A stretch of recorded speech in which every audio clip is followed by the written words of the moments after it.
Vitor.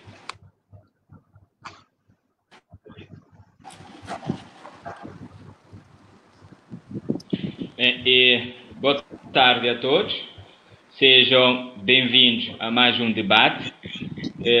Hoje vamos abordar o tema abordagens socioantropológicas da economia cabo-verdiana com os oradores Paulo Veríssimo, seja bem-vindo, e a oradora Tatiana Reis, seja bem-vinda. O país e o mundo enfrentam a pandemia de um novo vírus, o Covid-19, que vem colocar em debate nossas formas tradicionais de vida, convivência e práticas profissionais, académicas, sociais e governativas. Essa pandemia afeta todas as pessoas e coloca desafios diversos a todas as categorias sociais. Entretanto, os impactos desta crise pandémica não atinge a todos da mesma forma, pois os interesses e as necessidades de uns e outros são diferentes e logo devem ser discutidos, tratados e resolvidos atendendo às especificidades de cada setor. Diante deste novo quadro, que traz consigo muitas incertezas, o CIGEF e a coordenação do curso de Ciências Sociais da Faculdade de Ciências Humanas e Artes da Universidade de Cabo Verde, no âmbito das suas atribuições de extensão universitária, traz para o debate público o ciclo de conversas via Facebook. Este ciclo de conversas surge também na linha das orientações internacionais para a promoção da igualdade de género, que expressa na assunção do compromisso do CIGEF em integrar as diretrizes da Agenda para o Desenvolvimento Sustentável 2030, que preconiza os Objetivos do Desenvolvimento Sustentável, ODS, com destaque para os Objetivos 4, 5, 6 e 17. Este ciclo estará debatendo as mudanças organizacionais, institucionais e educacionais, os impactos sobre a promoção da igualdade de género, a importância do Estado sobre o acesso à água, o saneamento, assim como as parcerias globais para o desenvolvimento, na medida em que os académicos nacionais e internacionais, em particular da Universidade do Sul Global, estarão participando e interagindo neste ciclo de conversas.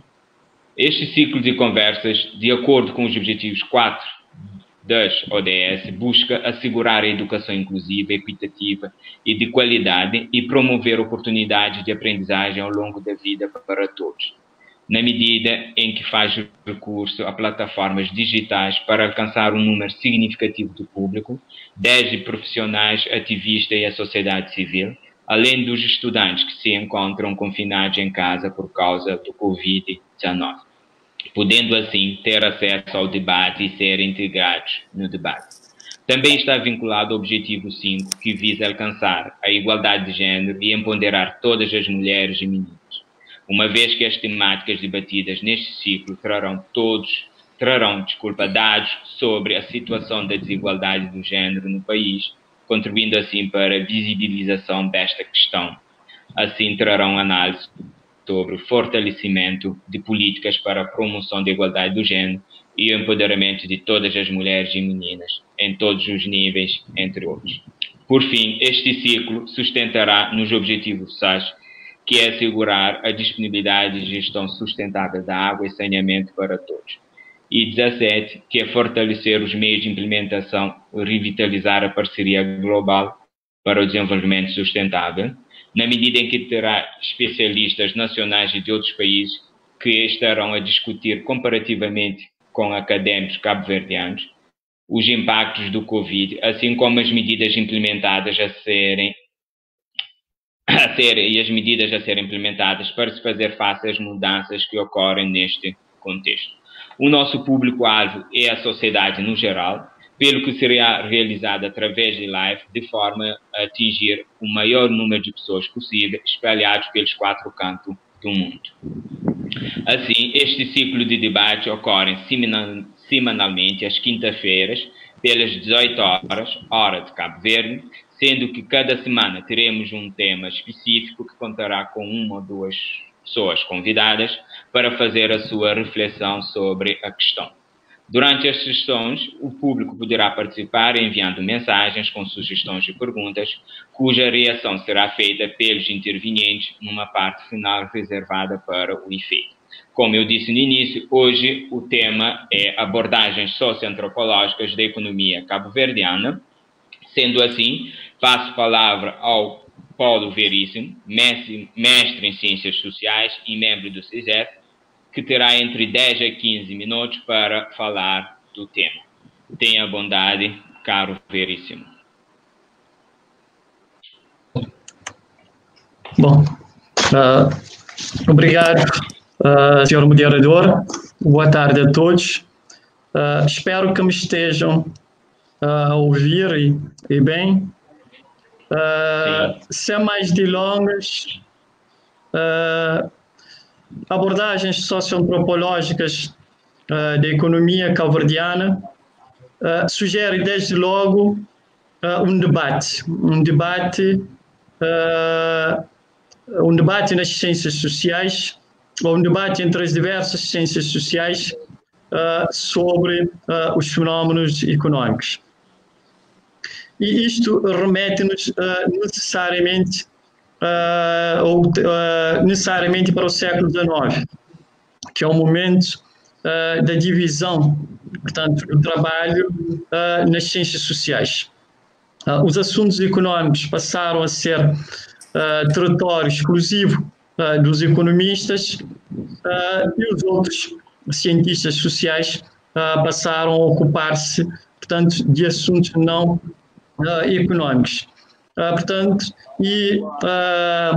essa fragmentação ou divisão do trabalho nas ciências sociais conduziu a uma relação tensa, particularmente entre a economia e a sociologia.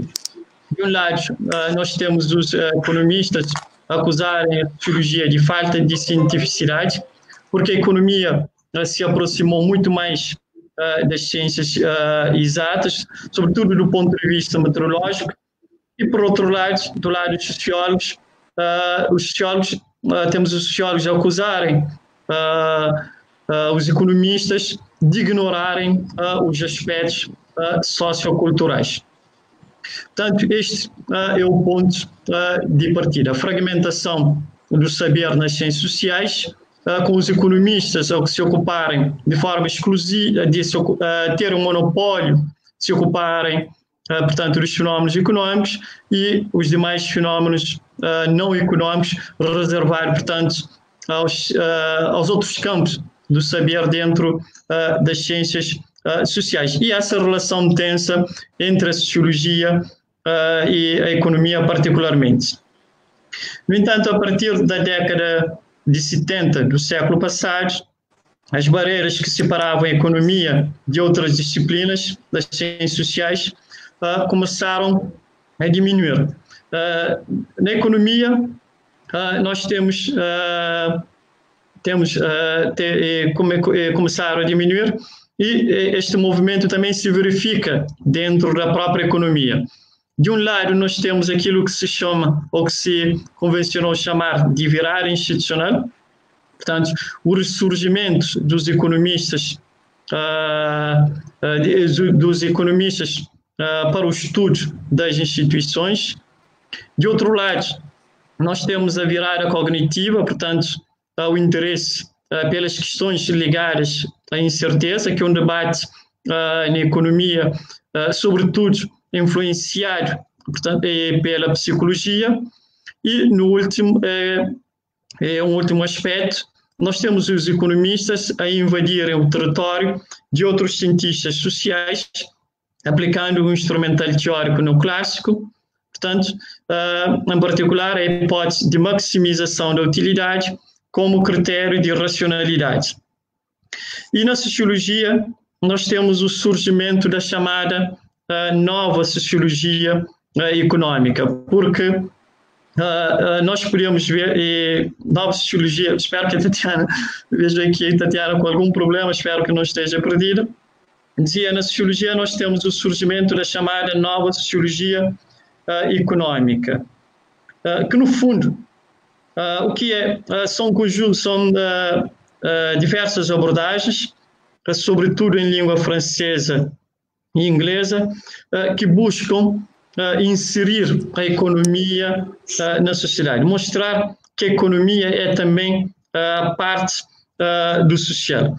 É social pelos seus inputs, é social pelos seus outputs, e o mercado é também uma construção social. Não se trata, portanto, de uma entidade abstrata. E a nova sociologia económica criticam, as diferentes abordagens criticam os economistas neoclássicos por terem uma visão mutilada da economia, portanto, apresentar uma visão da economia, de certa forma, desgarrada da sociedade. E na antropologia, nós temos também o interesse dos antropólogos pelas questões do desenvolvimento e ligado também à nova sociologia económica, o interesse dos antropólogos pelas questões simbólicas da economia e a questão da valorização. Mas sobre a antropologia, o interesse da antropologia pelas questões económicas, não vou aflorar muito, dado que a Tatiana vai discorrer sobre isso. Em língua portuguesa, nós temos alguma produção. Eu estive, portanto, a fazer uma revisão. Ela não é tão, temos em Portugal, mas não é tão acentuada. Em Brasil, essa produção, portanto, no domínio da sociologia económica está muito mais acentuada e institucionalizada, portanto, nas universidades, com várias redes de pesquisa, com sociologia económica sendo ministrada a nível dos cursos de pós-graduação em diversas universidades e várias redes também de pesquisas, algumas delas, portanto, fazendo o casamento de olhar entre a sociologia e a antropologia. Em Cabo Verde, nós temos algumas contribuições neste domínio, sobretudo a nível de mestrados, trabalhos que foram feitos por estudantes da UNICV. Temos alguns trabalhos também a nível do doutoramento e temos também projetos de pesquisas, de pesquisadores não nacionais com financiamentos de fora, que, portanto, os seus trabalhos, pelas temáticas, os seus trabalhos se inserem, portanto, dentro desse debate da sociologia ou da antropologia em torno das questões económicas. E aqui queria destacar os trabalhos da Márcia Grassi sobre o comércio informal em redes, trocas económicas e complexidade social, e também os trabalhos aqui da Tatiana sobre o comércio transatlântico, as jarabilantes cabo-verdianas e o mercado informal brasileiro. A Tatiana também tem um outro trabalho, que é o mercado de sucupira, práticas comerciais e cotidianas das jarabilantes cabo-verdianas.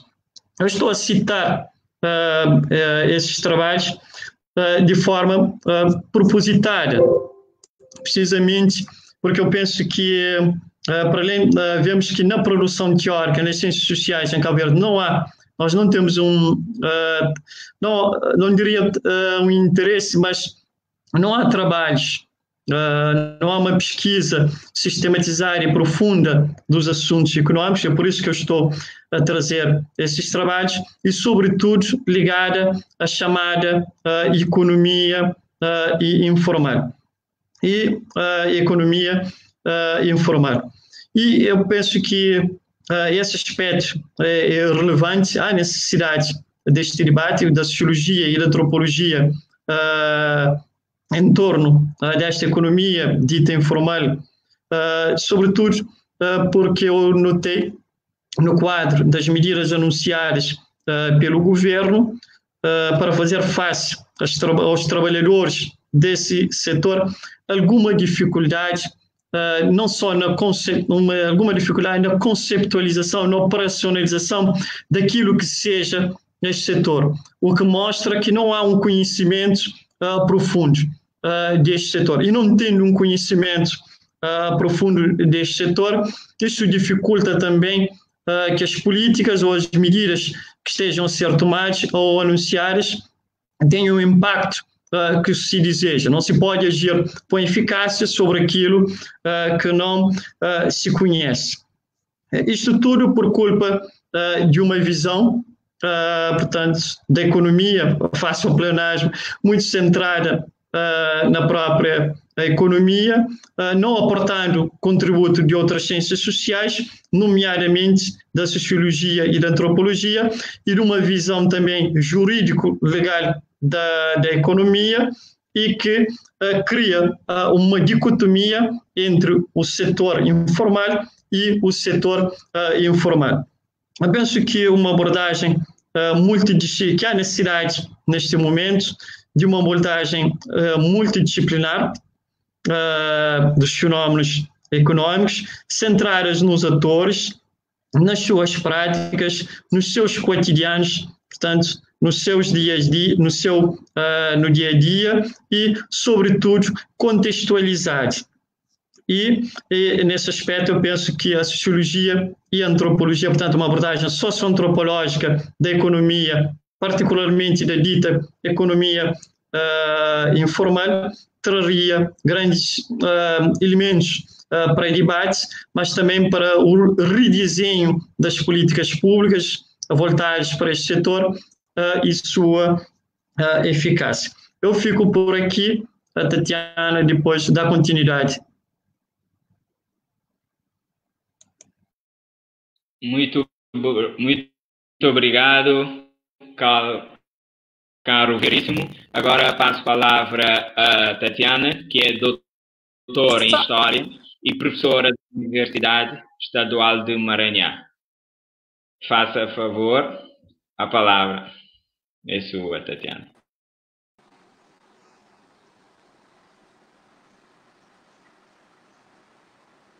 Sim, pode começar.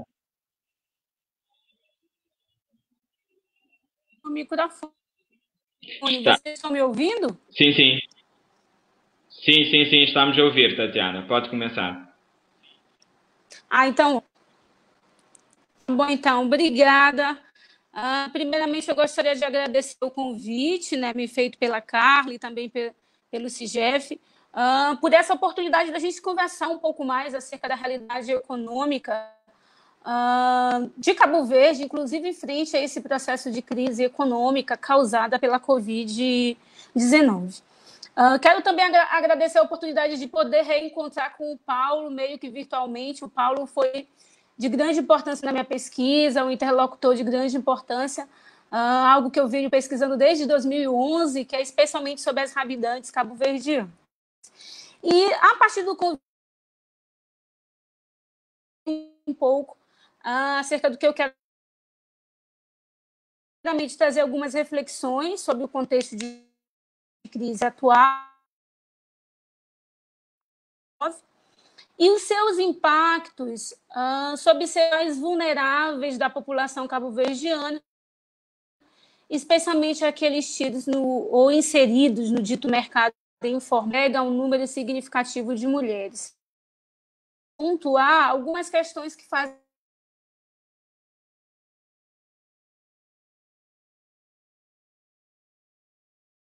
Tatiana, Tatiana, não sei se queres tentar falar com câmara desligada, só o som, talvez a qualidade melhore, porque estamos a ouvir com cortes.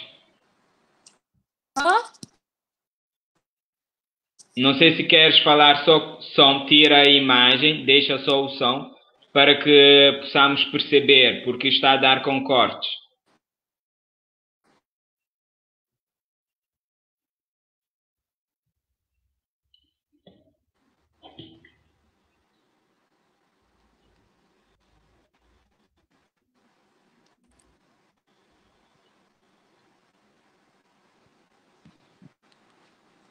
Vocês estão me ouvindo? Sim.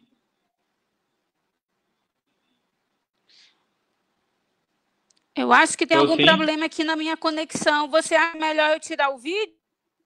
E fica Sim, muito acho que o alto. vídeo normalmente melhora a qualidade do som.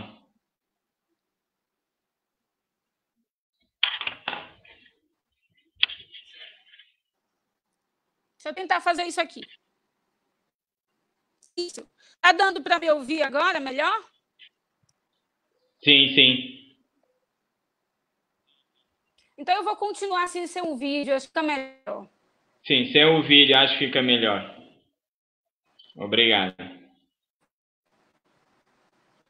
Tá bom. Bom, então, como eu falei nisso, assim, eu tento trazer algumas reflexões a nível do contexto da crise atual, crise econômica, né, que é agravada pela crise sanitária devido à Covid-19, e justamente perceber um pouco de seus impactos sobre setores mais vulneráveis da população cabo-verdiana, notadamente aquela que está inserida no dito mercado informal, que agrega um número considerável de mulheres. E aqui eu vou buscar ponto mais específico de pesquisa, que é com relação às habitantes cabo-verdianas. E aí, para tentar dinamizar melhor a nossa conversa, eu vou estabelecer aqui 3 pontos focais que eu vou tentar para que a gente possa iniciar, então, o nosso debate.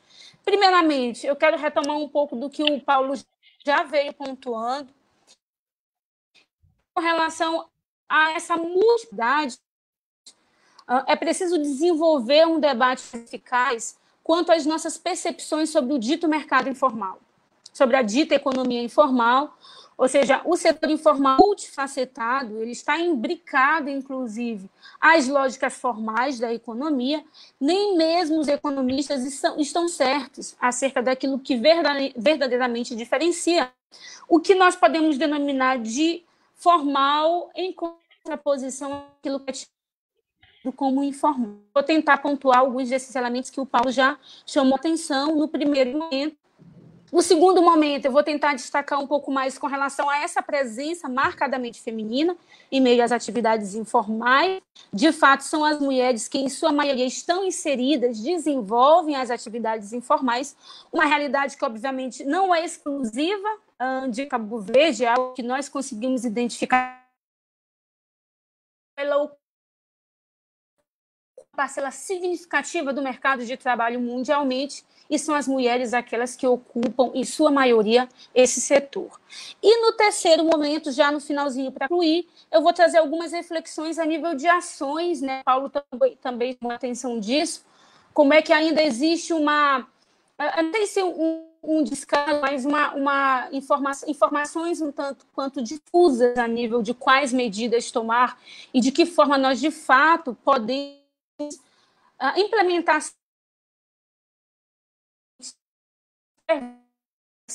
dessa crise que estamos todos nós vivenciando, ok? Tá dando para ouvir direitinho? Posso continuar? Sim, estou a ouvir. Pode continuar. Tá, então vamos lá. Primeiramente, com relação ao dito setor informal da economia, né? Esse termo, comércio informal, ele se tornou popularizado por volta dos anos de 1972 e foi ali utilizado para designar atividades que haviam surgido de forma espontânea no meio urbano e que, de uma certa forma, não obedeciam às regras formais da economia, como no que se refere a legislações trabalhistas, contabilidade, dentre outros. Então, convencionou-se denominar atividades informais todas aquelas atividades não licenciadas e constituídas, em sua maioria, por emprego. Além do termo informal, é possível também identificar em pesquisas, trabalhos da área econômica, outros termos bastante recorrentes, terminologias que também são utilizadas para tentar denominar esse setor, como, por exemplo, comércio espontâneo, utilizada para pensar isso que nós, de uma certa forma, denominamos de economia informal. É consensual que a economia informal ela tem um papel central na oferta de no que se refere a uma forma de coesão social e na redução dos efeitos profundamente global que nós vivenciamos, né? Especialmente em países que têm passado por um processo acelerado de desenvolvimento econômico, que não acompanha a geração de empregos. Então, de uma certa forma, essa é uma realidade que marca, especialmente países que estão em todo esse processo de desenvolvimento, né? É impressionante que nos dias atuais a gente consegue identificar inúmeras nações que estão de toda e qualquer forma buscando o desenvolvimento, né? O desenvolvimento econômico é a palavra de ordem para inúmeras nações. Só que o que a gente percebe? O quanto que o dito desenvolvimento econômico ele não é acompanhado por uma geração de empregos e, sobretudo, assim, esse desenvolvimento em termos de estratégias que, de fato, possa incorporar, agregar o número significativo da população mundial, aqui pensando mundialmente, particularmente as mulheres e mesmo os jovens, né? No caso de Cabo Verde, dados do INE, que têm sido divulgados recentemente com relação à questão do inserção no mercado de trabalho, o desemprego ele afeta, sobretudo, as mulheres e os jovens, especialmente jovens entre 15 e 24 anos. Então, essa é uma realidade de muitos países que estão buscando o desenvolvimento econômico, mas que esse desenvolvimento ele não é a real inclusão de uma grande massa da população, especialmente a partir da possibilidade de geração de renda. Então, se torna profundamente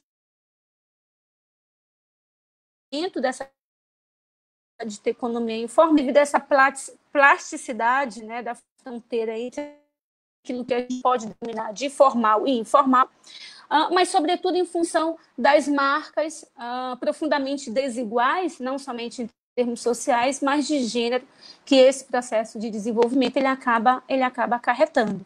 E aí, ao longo da minha pesquisa, assim, no sentido de problematizar melhor o debate com relação à economia informal, porque as chamadas habitantes, vendedeiras, né, as mulheres que estão nas ruas, nas feiras e nos mercados, a atividade delas é tipificada por todo o Estado cabo-verdiano como uma atividade ligada ao informal. Então, ao longo de toda a pesquisa, eu tentei discutir melhor, porque eu identifico a prática da rabidância, do comércio de rua em feiras e mercados, como uma atividade que está ali no limiar entre como formal e aquilo que é tido como informal.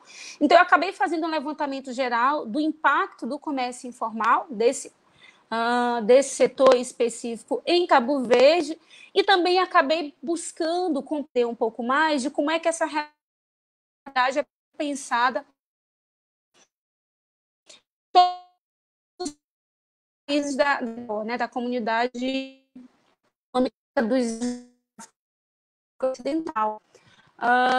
E aí, de acordo com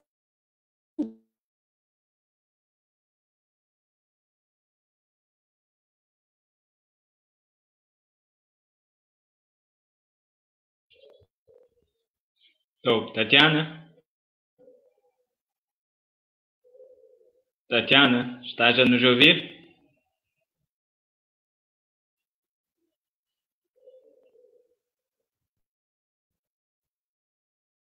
Tatiana? Houve um corte. Tatiana? Deixamos de te ouvir.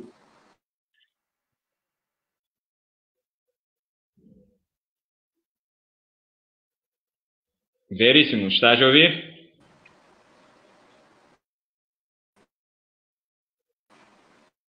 Tens o microfone desligado. Eu estou, vocês estão... Sim. Tatiana, não se importa de repetir a última parte, porque deixamos de te ouvir. Tá.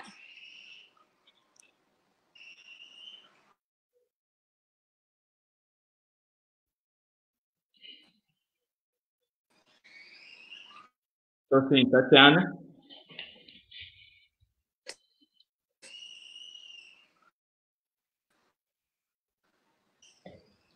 Tatiana.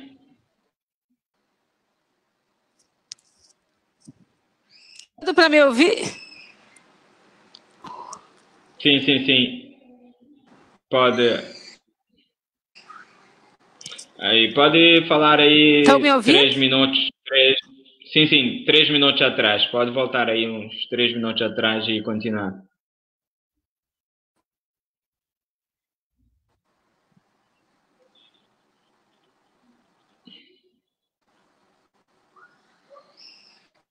Estão me ouvindo? Sim.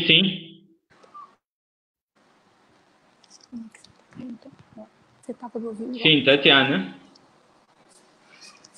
Então, eu posso continuar? Sim, sim. Aí recua aí mais ou menos 3, 4 minutos e continue a falar sobre o que estavas a falar.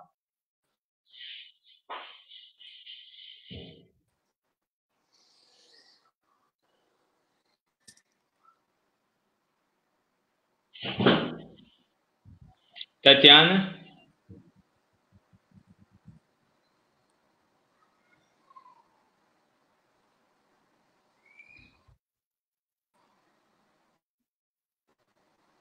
Sim, Tatiana. Estamos com problemas de som. Oi. Sim. Pode continuar. Posso continuar, então? Sim, pode. Estavas a falar aí sobre Rabidantes daqui do Sucupira, né? Bom, Sobre... então eu posso continuar? Deixamos de ouvir a partir dessa parte. Sim. Pode continuar a partir daí.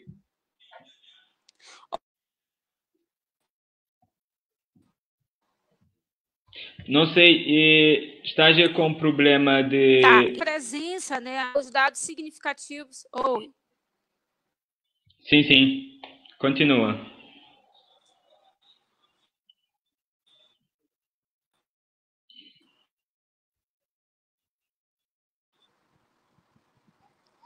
Tá, então eu vou Estamos aqui com continuar com algum... relação a... Sim. Fale. Pode falar, Tatiana. Então, com relação aos dados da CDAO.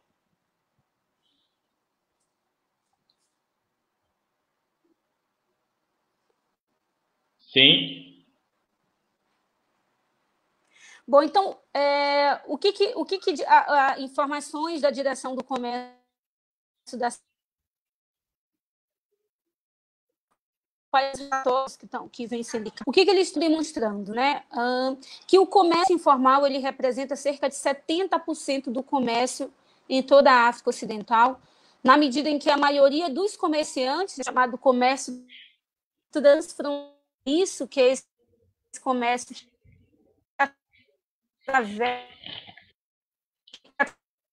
atravessa as fronteiras, especialmente porque estão ligadas às ditas economias.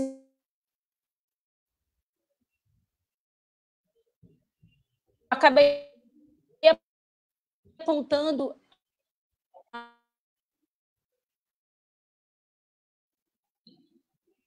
Bem, estamos com problemas em ouvir a possibilitando a Tatiana. nível de uma maior integração, uma das principais dificuldades.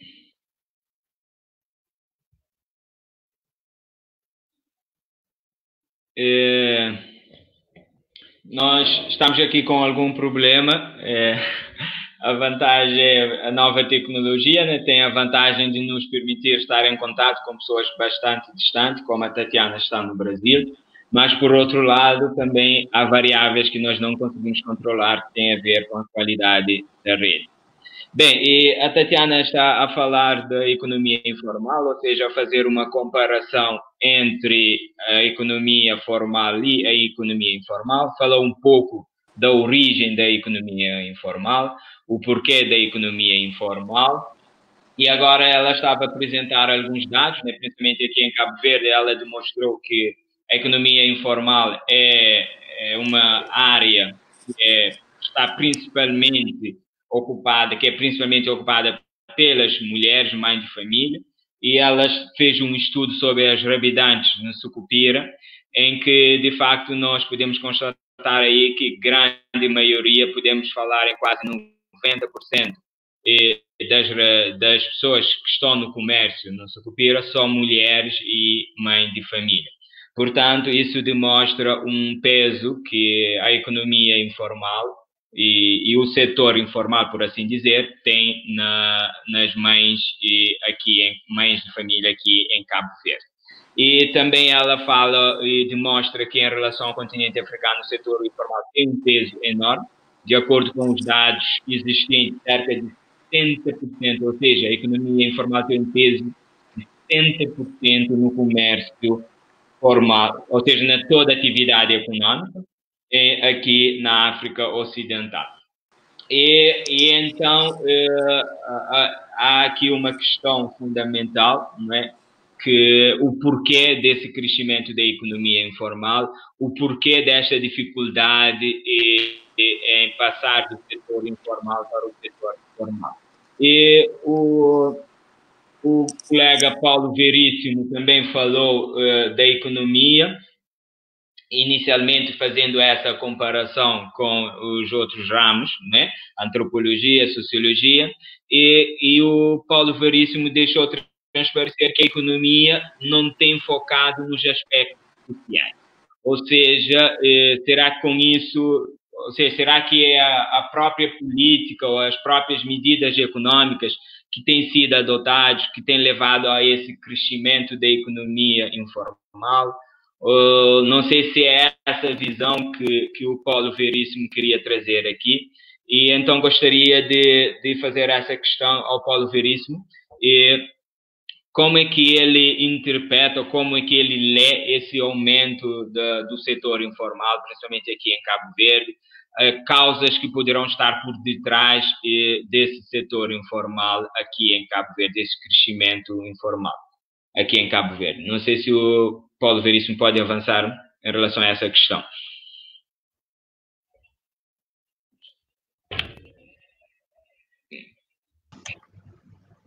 Bom, espero que a Tatiana me esteja também a ouvir. As causas têm a ver, são causas estruturais, desafios de desenvolvimento que o país se confronta desde há muito e que até hoje não conseguiu dar resposta. Tem a ver com as razões climáticas, a ausência de recursos, políticas públicas que não foram ou que não têm sido eficazes para atender às necessidades, portanto, de grande parte da população, sobretudo no meio rural. E com as dificuldades porque passa o nosso meio rural, particularmente nos últimos 3 anos em que não tem havido chuva. Bom, não tenho aqui dados para me pronunciar de forma objetiva, mas daquilo que eu tenho observado, portanto, você tem um aumento da população nos centros urbanos, particularmente do meio interior, que demandam, portanto, neste setor informal, uma possibilidade, portanto, de terem acesso aos rendimentos. Você perguntou qual é essa dificuldade de passar do informal para o informal. É precisamente porque quando eu sugeri ao CIGEF esse tema, é precisamente para ver se nós rompermos com esse olhar normativo, como se existisse um estágio de desenvolvimento dentro da economia, que a fase mais elevada ou a fase mais avançada é da economia informal. Então, acho que nós aqui, o que nós temos que trazer é trazer a sociologia, trazer a antropologia, ter uma abordagem mais eclética, portanto, daquilo que são as práticas, daquilo que é a economia, para, assim, desta forma, podermos entender a dinâmica deste setor, a sua pluralidade, e isso só se consegue, portanto, com aquilo que eu já disse, com uma abordagem socioantropológica e com uma perspectiva centrada nos atores, centrada nas suas práticas e no cotidiano, portanto, desses atores. Bem, obrigado pelos esclarecimentos, não é? Nós sabemos que a economia informal muitas vezes pode ser visto como que eu posso dizer, uma incubadora, né, para que as pessoas passem do informal para o formal, porque muitas vezes são através de atividades informais que nós podemos experimentar algumas ideias de negócio em que nós poderemos ir tentando. E depois, com o sucesso disso, e entrar num modelo formal. Bem, acredito que, como sabemos, a economia, não é, funciona. A economia, se nós formos ver a sua essência, tem a ver com a gestão de recursos, né? Nós temos que ter recursos. E o que está a acontecer hoje em dia, por exemplo, com a situação que a pandemia trouxe, nós aqui em Cabo Verde, nós podemos assim identificar duas posições, ou seja, de um lado há pessoas a dizer, olha, as pessoas do setor informal, eles não contribuíram para o sistema, então eles não têm direito. Ou seja, não deviam estar a receber porque o que está aqui, ou seja, o que o Estado está a partilhar, significa foi algo que produzido pelas pessoas do setor informal, ou seja, contributos de pessoas do setor formal que pagaram seus impostos e, por entanto, as pessoas do setor informal, como não pagaram seus impostos, como as suas atividades não contribuem para a economia, não contribuem de uma certa forma, e nós sabemos que contribuem sim, e então eles não deveriam estar a receber esse subsídio. Mas nós sabemos também que a economia, assim, quanto maior o contributo de todos, menor será o peso. Ou seja, se todos contribuíram, talvez será necessário baixar a contribuição de cada um, por assim dizer, em termos de impostos. Ou seja, se há mais pessoas a pagarem impostos, automaticamente será menor o que cada um de nós iremos pagar. Mas nós sabemos, não sei se da sua análise que anda aqui, do estudo que fez, e que ligação é que pode encontrar entre o facto da economia informal ser uma atividade exercida principalmente pelas mulheres. Ou seja, encontra alguma explicação à volta disso, dessa ligação entre a economia informal e o gênero, principalmente as mulheres aqui a ocupar desse setor?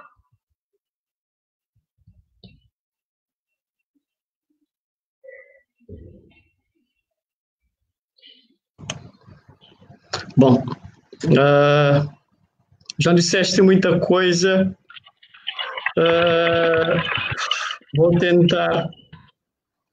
tentar mais uma vez clarear, se assim posso dizer, as coisas. Sim? Sim, estou a ouvir, pode falar.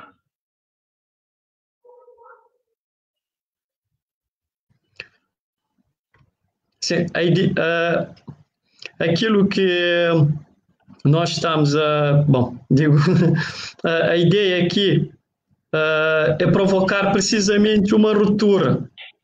Uma ruptura com essa... Tatiana está a provocar uma ruptura com essa visão institucional que valoriza muito, portanto, a perspectiva dos economistas sobre o setor informal. Nós não podemos desenhar nenhuma política pública que possa responder de forma eficaz aos atores que estão, entre aspas, nesse ramo de economia, sem entender o que é que significa isso, o que é economia informal, qual é a pluralidade de atividades que envolve, qual é o seu sistema, os mecanismos de financiamento e de reprodução de capital, as redes de sociabilidade, as redes de sociabilidade, o cotidiano, portanto, dessas pessoas, um conjunto de questões que são mais de natureza, diria, não diria socioculturais, e que a perspectiva, portanto, económica, a perspectiva económica que eu aqui apresentei, não nos permite, portanto, entender. E o facto de haver mais mulheres, nós podemos ver, portanto, pelas estatísticas, e essa própria estatística responde, são mulheres com mais nível de escolaridade e que não conseguem, ou que a economia formal não consegue atender as suas necessidades em termos de emprego e que se enveredam, portanto, para esse setor de forma a poderem ter acesso ao rendimento. Eu lembrei-me agora um aspecto que eu queria comentar, então. Só uma abordagem na prática, da prática, portanto, centrada nos setores, demonstra que eles têm capacidade de empreender. É o discurso de empreendedorismo que se procura fazer quase que retira essa capacidade de agência dessas pessoas. Quando nós observamos, vemos que são pessoas com muita capacidade, portanto, de recriar, de inovar, portanto, com pessoas que são capazes de desenvolver estratégias de subsistência, mas que também podem se constituir, ou temos alguns casos de pessoas que se conseguiram constituir em pequenos ou em grandes empresários a partir, portanto, dessas práticas de economia formal. Bem, obrigado pelo seu esclarecimento e quero aqui apresentar uma questão que foi colocada pela colega Carmelita, ou seja, ela está a pedir que falasse um pouco, né, de estratégias que o governo poderia adotar no pós-isolamento, ou seja, depois de sairmos desse estado de emergência, no sentido de alavancar as atividades informais, particularmente aquelas relacionadas com a venda de vestuários no mercado sucupira. Ou seja, que políticas ou que medidas e estratégias, no seu ver, o governo poderá adotar para alavancar a atividade informal?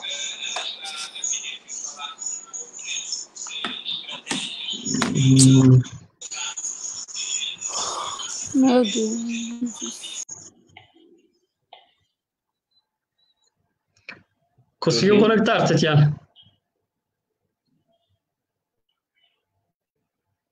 Tatiana conseguiu conectar? Acho que não. Pode, não sei se tem... por exemplo, Paulo Veríssimo, não sei se quer falar sobre isso ou... Não, é que... Bom, eu volto a insistir na mesma tecla. Nós precisamos, de facto, entender o que é isto de economia informal e relativamente às gravidades, portanto, não homogeneizar.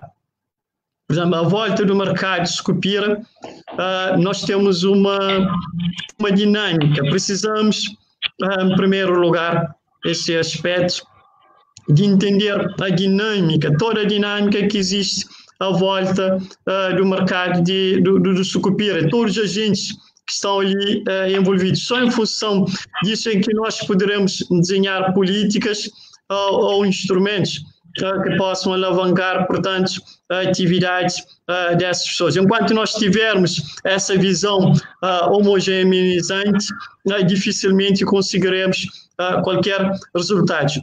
A Tatiana estava a falar do trabalho dela, que ela apresenta. Há uma hierarquia, por exemplo, de revidantes no mercado de Sucupira. E à volta dessas revidantes, há vendedeiras, por exemplo, que vendem produtos alimentares. Nós temos uma gama, temos uma... como é que diria? Temos uma complexidade que precisa de ser esmiuçada, e só depois de ser esmiuçada e entendida é que se poderá formular qualquer tipo de política. Uma perspectiva homogeneizante, um pacote para todos, dificilmente terá, portanto, bons resultados. E a minha proposta é precisamente essa, de esmiuçar, portanto, esse pacote, entender a sua dinâmica, a sua heterogeneidade, os atores que estão envolvidos, as suas práticas, as suas formas de financiamento, as dificuldades por que passam, e só depois disso desenhar, portanto, políticas ou medidas que possam atender, portanto, a essa heterogeneidade de atores diferenciados e também com necessidades diferentes. Compreendo e de facto tens toda a razão, né? O setor informal é um setor bastante específico, né, em que existe muita particularidade, né, e sendo assim é preciso analisar cada caso, né, e ver a forma de trabalhar cada caso. E como bem disseste, ter um pacote comum e talvez podemos cair no erro, né, em vez de salvar ou de trazer melhorias, nós podemos nesse ponto e conseguir ultrapassar isso. Também não sei se concordas com essa ideia, que é a forma, como disseste, a forma como a própria economia está estruturada, né? Fica difícil eliminar completamente o setor informal, né? Mas se nós formos ver, por exemplo, o conceito da economia informal ou da unidade de produção informal aqui em Cabo Verde, o INET é um conceito, né, que são entidades de produção informal que não têm contabilidade organizada ou então não tem um NIF, ou seja, é um conceito bastante específico, porque muitas vezes nós pensamos que a economia informal não contribui. Não, a economia informal contribui.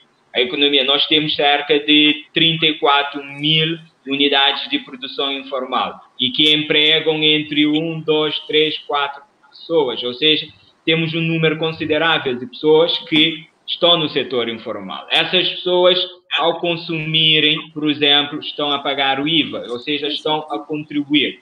Essas pessoas também do setor informal pagam INPS, também contribuem para o setor. Ou seja, falar assim que o setor informal não contribui para a economia, eu acho errado. Eles contribuem. É claro que há outras questões, por exemplo, não pagam imposto, e isso pode trazer algumas distorção. Por exemplo, eu se estou no setor informal, se eu não pago imposto, automaticamente os produtos que eu vendo é o menor preço de que quem está no setor formal. Então acaba por ser uma concorrência desleal, ou seja, que pode vir a destruir, porque acaba por ser um incentivo para as pessoas saírem do setor formal, onde contribui, paga impostos, cumpre com as obrigações, para migrar para um outro setor, onde não cumpre com as obrigações fiscais e aí acaba por ter maior ganho.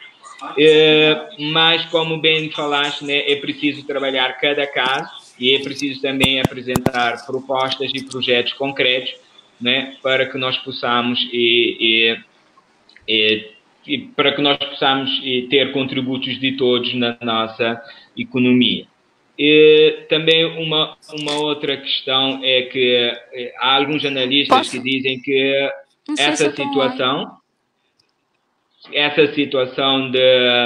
do Covid, né, ou seja, o pós-Covid, pode significar um aumento do setor informal no conceito que nós temos aqui em Cabo Verde, ou seja, as pessoas a não contribuírem ou não pagarem impostos.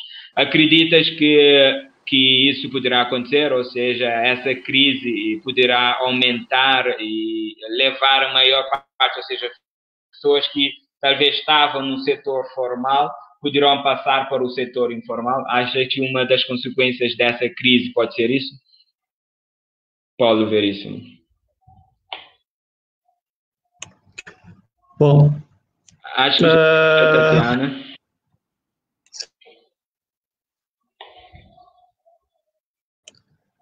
Sim, Tatiana, você consegue ouvir?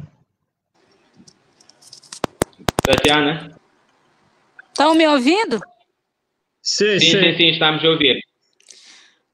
Nossa, eu peço inúmeras desculpas, porque eu acho que eu estou aqui com algum problema de conexão. Mas enfim, eu só queria tentar responder um pouco. Acho que o Paulo já pontuou alguns elementos, mas talvez pontuar melhor a pergunta anterior, porque eu acabei elencando algumas ações, medidas, estratégias, à medida do que tem sido implementado em outros países, que talvez poderia ajudar a nível de reflexões das medidas a serem implementadas aí em Cabo Verde.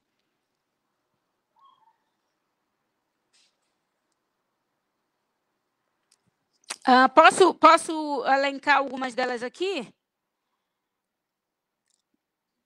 Sim, pode falar. Isso, eu acho que, primeiramente, é muito do que o Paulo já colocou. Eu vejo que talvez uma dificuldade dos governos em buscar implementar medidas que, de fato, afetem, incorporem esse grupo, ou todos aqueles que estão inseridos no dito mercado informal, é porque, aos olhos do governo, o mercado informal ele não gera produtividade. Que voltem muito do debate com relação ao que, de fato, diferencia o mercado formal do informal. Por exemplo, na minha pesquisa que eu fiz, todas as mulheres, as comerciantes, as mulheres que vendiam na rua, né, ou mulheres que estão vendendo nos mercados, elas pagam taxas diárias. Essas mulheres, como o Paulo já colocou, elas são verdadeiras empreendedoras. Elas conseguem muito bem fazer as suas finanças.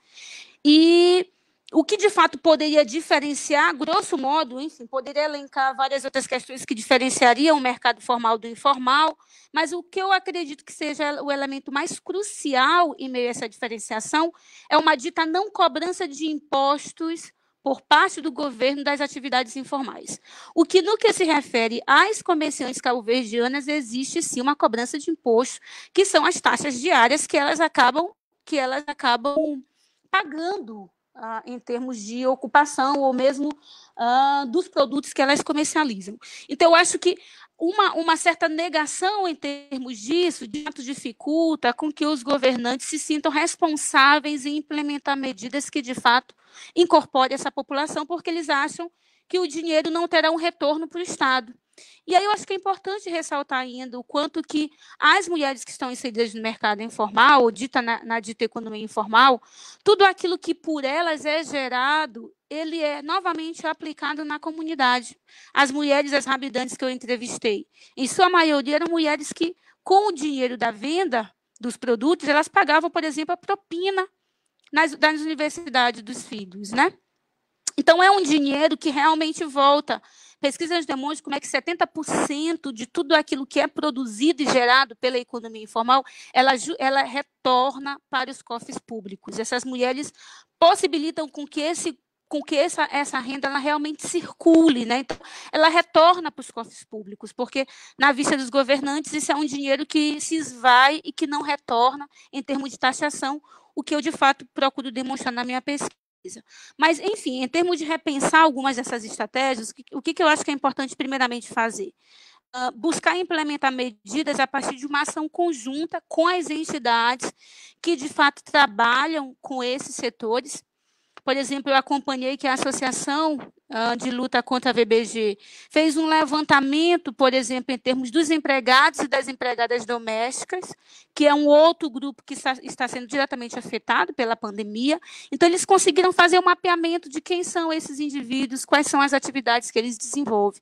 Então, talvez acompanhar o desenvolvido por essas entidades e mapear, saber, é muito do que o Paulo colocou. Quem são essas pessoas? Onde elas estão? O que estão fazendo?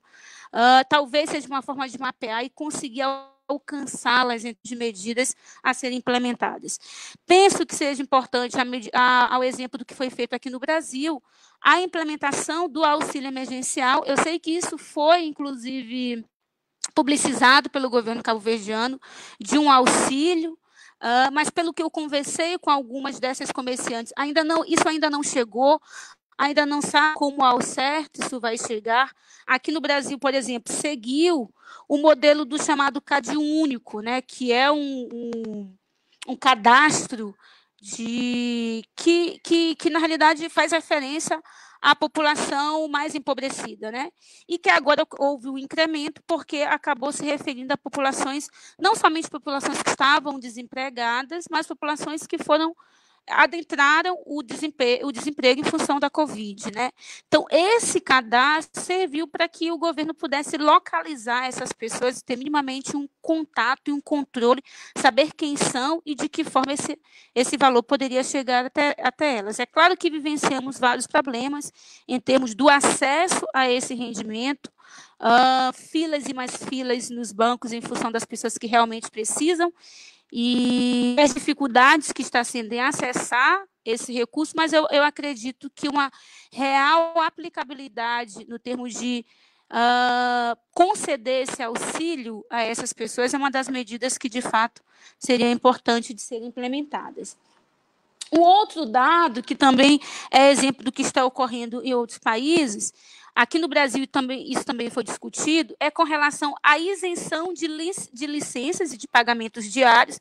Então, por exemplo, quando essas mulheres, e aqui eu estou pensando particularmente nas comerciantes, nas vendedeiras, nas habitantes, quando essas mulheres retornarem para as atividades, é preciso que ocorra uma isenção da taxa que elas pagam pelo box que elas ocupam, quer seja no Sucupira, quer seja no mercado do platô. Então, essas mulheres vão precisar iniciar uma atividade para minimamente ter uma renda e poder reinvestir nos seus negócios.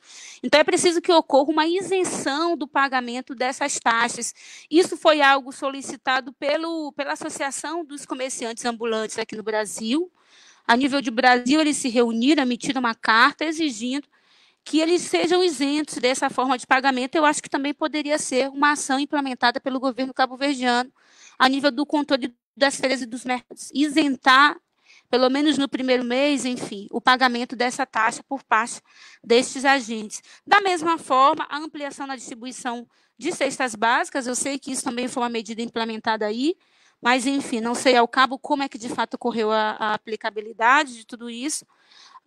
Mas a ampliação na distribuição de cestas básicas, e também um exemplo do que está ocorrendo na Espanha, na França, mesmo em Portugal, que também eles anunciaram medidas de proteção social a nível também de isenção das taxas públicas, como, por exemplo, água e luz. Isso também foi algo discutido aqui no Brasil, mas que também poderia, talvez, ser uma medida implementada a nível de refletir sobre a realidade cabo-verdiana. Eu pensei em algumas dessas estratégias e a gente poderia agregar aí várias outras, no sentido de tentar mitigar esse impacto tão perverso, né, da crise econômica gerada pela Covid. Não sei se deu para vocês ouvirem e acompanhar um pouco do que eu quis colocar aqui. Sim, deu para perceber muito bem, apesar do corte, acho que agora regressou com mais força, né?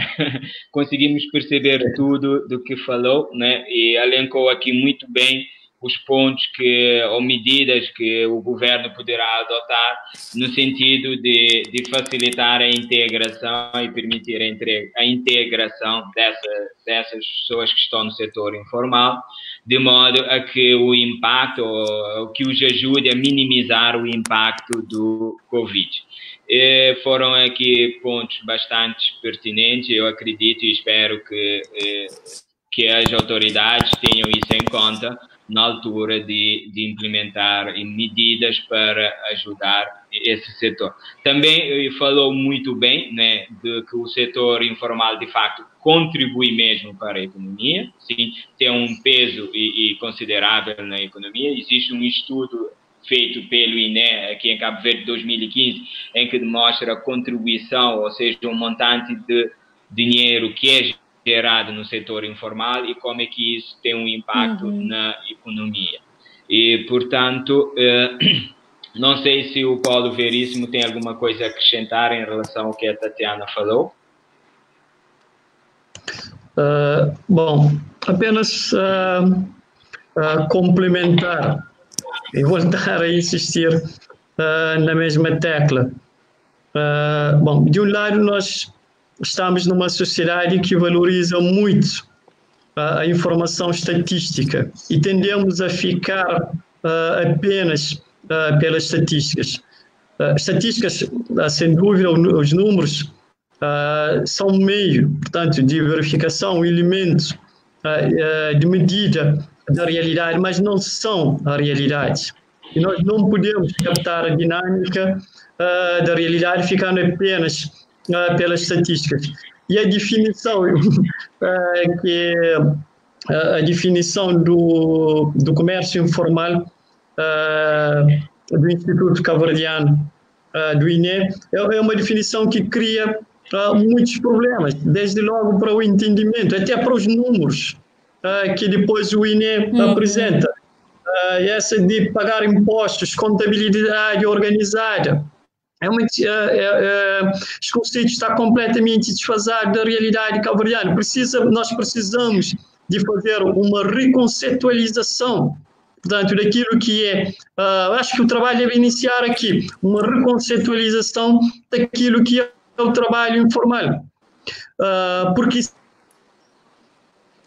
se há setor que contribui para a economia, o setor informal contribui de diferentes formas. Pode não pagar impostos, mas contribui. Por exemplo, a Tatiana já falou aqui das rabirantes que tem baraca ou tem pedra nos cupiros dos mercados que pagam impostos. Nós temos rabirantes que vão financiar-se de instituições de microcrédito, portanto, instituições formais que vivem, que sobrevivem graças, portanto, a essas rabirantes.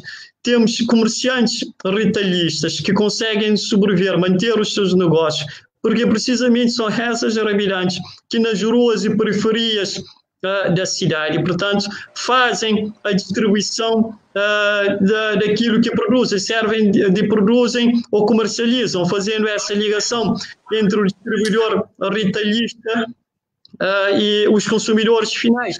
Nós temos no setor da pesca, temos que ver a economia, portanto, e não ficar apenas presos à questão do pagamento de impostos, porque isto logo à partida nós estaremos a excluir e a não reconhecer, portanto, o contributo de muitos trabalhadoras e trabalhadores, portanto, deste setor. Sim. E agradeço pela sua contribuição, né? De facto, o setor informal, sim, tem o seu peso na economia, tem a sua importância na economia, e nós aqui em Cabo Verde saímos às ruas e constatamos isso, ou seja, nós vemos as vendedeiras que conseguem praticamente criar um patrimônio, por assim dizer, criar os filhos e educar e dar escolas e tudo mais, e graças ao setor informal, e de que muitas vezes, se não tivessem essa atividade, não saberíamos o que é que seriam dessas pessoas. Mas também, critica-se muito, apontando que essa passagem, ou seja, o formal, ou seja, aqui o Paulo Veríssimo levanta uma questão muito importante, tem a ver com o conceito, né? Porque muitas vezes quando se fala o setor informal, as pessoas veem logo o conceito da ideia de que é uma pessoa que não contribui nada para a economia, né? E então acho que aqui esse conceito do setor informal, como o Paulo Veríssimo sugere, talvez precisa ser revisto para que de facto traduza o verdadeiro significado da informalidade, não é? Que não significa não pagar os impostos, pode não estar a pagar o imposto sobre o rendimento, mas temos outros tipos de impostos, temos outros tipos de contribuições que esse setor dá, como bem demonstrou aqui que o setor informal representa clientes para vários setores formais, ou seja, muitos setores formais, a sua venda está focada no setor informal, e que se não houvesse esse setor informal, talvez o setor formal não venderia tanto assim. Portanto, precisa-se de facto ver. Mas, pelo que eu vejo, a preocupação também da Tatiana no pós-Covid, ou seja, tem que haver políticas no sentido de que as pessoas contribuem, das pessoas continuem a ser apoiadas, né? Porque nós sabemos é uma franja muito volátil, muito vulnerável da sociedade, né? E sem grandes apoios, e dificilmente esse setor ou as pessoas que trabalham nesse setor conseguirão sobreviver. Antes de terminar, nós temos aqui uma questão da Carmelita, que é...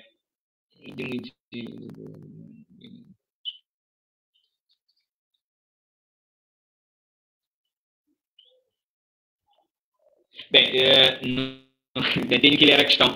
Uma das questões, apesar de muito invisibilizada por conta de questões morais, vem à tona neste contexto de isolamento social, é a prostituição. No contexto de Cabo Verde, um dos jornais da praça apresentou a questão no conjunto de atos ilícitos como roubo. O que pensam sobre isso? Ou seja, o roubo, não percebi muito bem o que a Carmelita quis perguntar, né? Se é sobre a prostituição, né, que o isolamento social também reduziu a atividade das pessoas, que também vê na prostituição como uma forma de ganharem algum rendimento, né? E também vem a ligação, né, que as pessoas fizeram, que o jornal fez entre a prostituição e o roubo. Não sei se é isso que ela quer perguntar. A ligação entre a prostituição, ou seja, considerar a prostituição dentro de um conjunto de ato ilícito, né, como o roubo. O que é que vocês acham disso? Ou seja, a prostituição ser classificado como um ato ilícito, como o roubo. Não sei, análise que podem, a vossa visão sobre isso. Está um pouco fora do tema, mas... Não sei se Paulo e a Tatiana, a vossa visão de que essa ligação entre a prostituição como um ato ilícito do nível, né, de um roubo. Qual é a vossa visão sobre isso?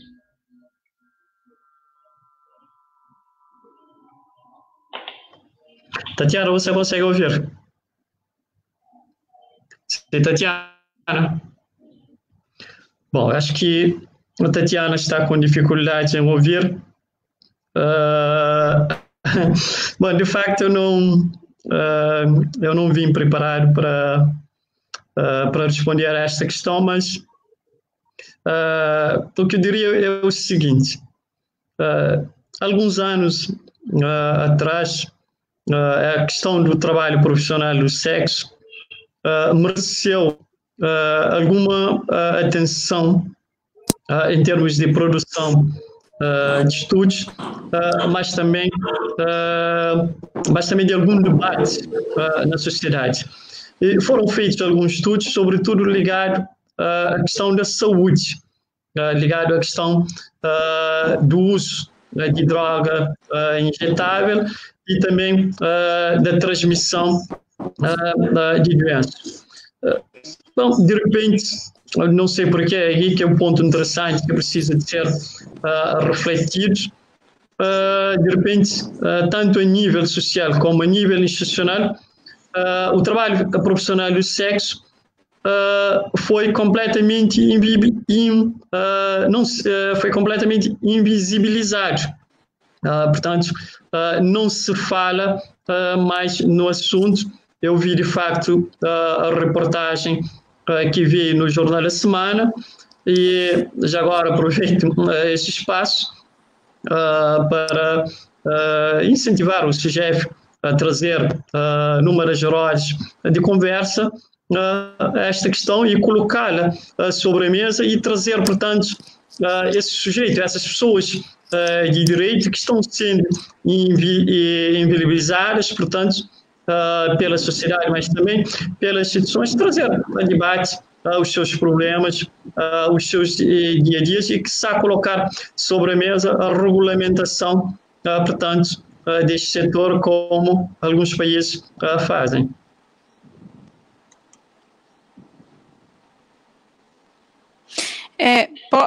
Tá dando para me ouvir? Sim.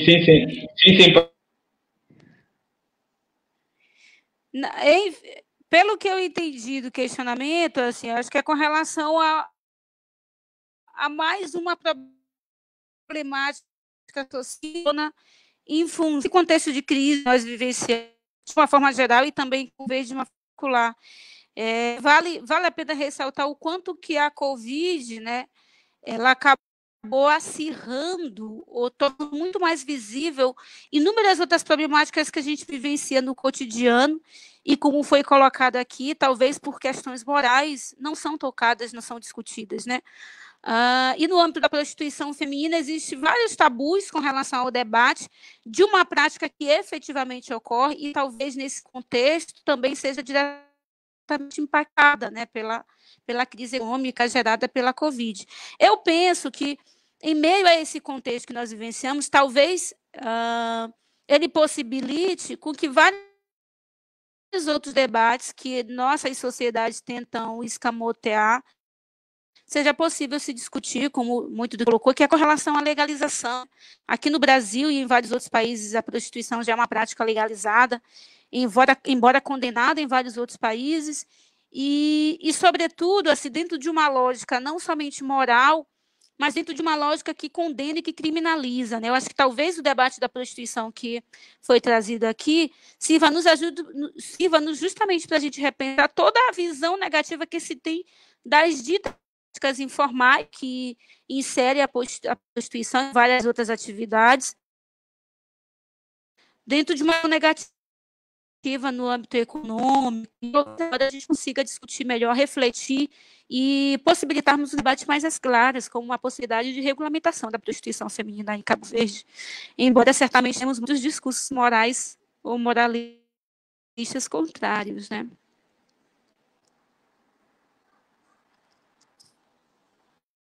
Agradeço aqui a vossa contribuição, né, sobre essa questão, né? De facto, é uma questão muito pertinente que eu acredito, de acordo com a sugestão do Paulo Veríssimo, que a CIGEF devia organizar mesmo um debate sobre esse tema. Acredito que há muito que podemos falar sobre isso e o nosso tempo é escasso, né? Já ultrapassamos o limite, né? Nós tínhamos apenas uma hora para debater esse tema, é um tema muito interessante, que é uma hora e fica difícil conseguirmos debater o tema. Mas vamos ficar por aqui, né?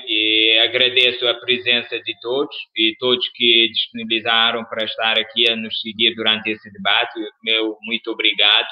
E também quero agradecer aqui a presença da Tatiana pela abordagem que ela trouxe e pelo esclarecimento, e também o Paulo Veríssimo pela sua visão sobre o tema e pelas preocupações que levantou. De facto, esse tema, o setor informal, né, onde é que nós debatemos mais, é um setor que precisa ser pensado, é um setor que precisa de ser desmistificado, e eu acredito que poderemos, ou seja, nós temos aqui um mundo de debate que nós poderemos falar sobre o tema, de modo a trazer o real significado, como o Paulo Veríssimo disse, o real significado do setor informal, o contributo que esse setor tem para a nossa economia, e também o que a Tatiana abordou, a importância desse setor junto das mulheres, a importância que esse setor representa para a economia africana, ou seja, 70% de toda a atividade comercial em África está dentro do setor informal. Então, é um setor que tem um peso significativo na nossa economia e, como o Paulo Veríssimo disse, é um setor em que cada caso deve ser analisado de uma forma particular, ou seja, não deve ser ministrado um pacote, mas sim analisado cada caso especificamente. Não sei se os colegas querem dizer alguma coisa antes de encerrarmos o nosso debate. Tatiana e Paulo Veríssimo. Bom, eu penso que eu já vinquei essa minha ideia da necessidade de uma abordagem socioantropológica, se queremos efetivamente entender este setor da economia dita de informal. E aproveito também para endereçar daqui um abraço a Tatiana, esperar vê-la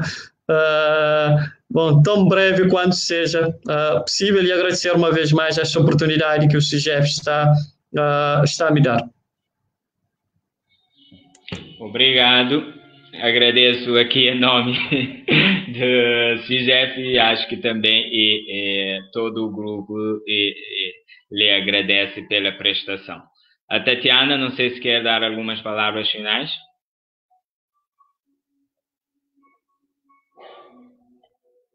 Sim, Tatiana. Bem, mais uma vez, problemas de ligação, não é? Não estamos a conseguir ter a Tatiana para deixar aqui as suas últimas palavras, mas acredito também que para ela tenha sido um prazer estar aqui a partilhar conosco esse momento de troca de conhecimento. Bem, mais uma vez, obrigado a todos e até próxima quinta-feira, às 6, aqui com um outro tema de certeza de interesse de todos para esclarecimento que está a ser promovido pela CIGEF e pela Faculdade de Ciências Sociais Humanas e Artes da Universidade de Cabo Verde.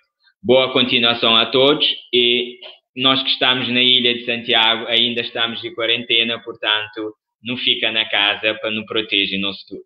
Obrigado a todos.